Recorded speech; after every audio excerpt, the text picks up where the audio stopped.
tinanggap bilang kasapi ng Partido Demokratikong Pilipino na tinanggap bilang kasapi ng Partido Demokratiko Pilipino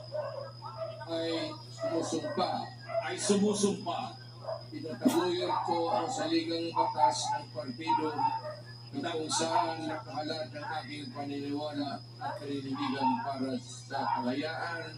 pagkakaisa, katarungan, pagkapantay-pantay, pananawutang panlipunan,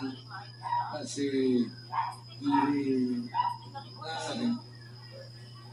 mabisag pagkilos.